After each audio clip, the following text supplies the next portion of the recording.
बिस्मिल्लाहिर्रहमानिर्रहीम। अस्सलाम वालेकुम, वेलकम टू माय चैनल। इस किस्म में फरजात रवा को सोते हुए देखता है और उठाने लगता है तो रवा चौंक जाती है। पर फरजात रवा पर गुस्सा करता है कि आप क्यों सो रही हैं ऑफिस में, और फाइल लाने का कहता है तो रवा कहती है कि मुझे नहीं पता। तो फरजात और भी गुस्सा करता है और रोहा को जाप से निकालने लगता है। वह रोहा के इसरार पर दूसरा मौका दे देता है।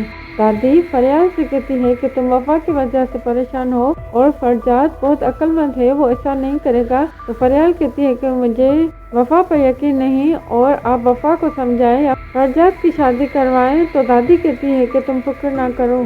घर में मिलाद की तैयारी हो रही होती है तो तहरीम मलाद से कहती है कि वफा ज़रूर आएगी मिलाद में, ऐसी लड़कियों को कोई फ़र्क नहीं पड़ता। तो फरियाल कहती है कि फरजात को वफा में कोई भी दिलचस्पी नहीं। वफा मिलाद के लिए तैयार होती है और चूड़ियाँ पहनते हुए हाथ कट जाता है तो सालिस मरहम लगाने लगता है, पर वफा कहती है कि मैंने इससे भी ज़्यादा जख्म सहे हैं।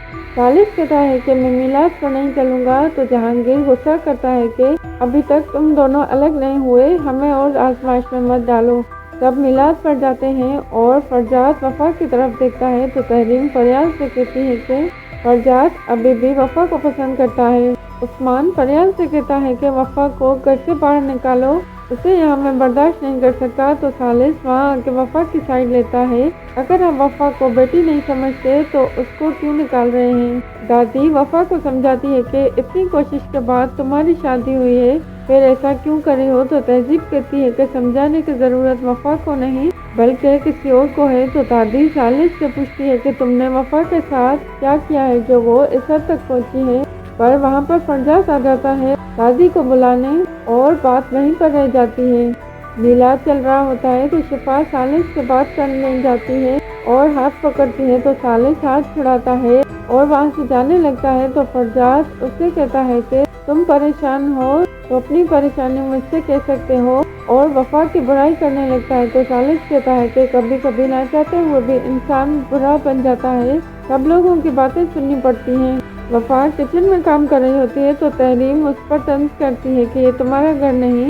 तो वफा कहती है कि आपको तो खुश होना चाहिए और नुकसान तो मेरा हुआ है। सालिस की फूफी वफा से मिलती है और वलीमे की बात करती है। दादी के रिश्तेदार वफा के बारे में बात करते हैं और तहरीम और मलाहत वफा की बुराई करते हैं। तो सालिस कहता है कि वो मेरी बीवी है, उसके लिए कुछ भी मत कहें, और वफा रोते हुए वहाँ से जाती है और उस्मान से टकरा जाती है। तो वो भी वफा पर गुस्सा करता है कि मेरे सामने मत आया करो, और सालिस से देखकर बहुत शर्मिंदा होता है। कमरे में वफा रो रही होती है तो फरजात आके कहता है कि अब किसको दिखाने के लिए रो रही हो, तुम तो हो ही बुरी और तुम्हारी वजह से सारा खानदान परेशान है, और बहुत बुरा भला कहता है। तो वफा बहुत गुस्सा करती है और कहती है कि सब तुम लोगों की वजह से हुआ है, और तुम कौन होते मेरी किरदार कशी करने वाले, ये सब तुम्हारी बहन ने किया है। वफा का नाम सुनकर फरजात को बहुत गुस्सा आता है और वफा का हाथ पकड़ता है, कहता है कि तुम्हारी हिम्मत कैसे हुई मेरी बहन का नाम लेने की। वह हाथ छुड़ाने लगती है तो वहाँ पर कोई आ जाता है। बस अगर आपको मेरी वीडियो अच्छी लगी तो चैनल को सब्सक्राइब करें और वीडियो को लाइक करें।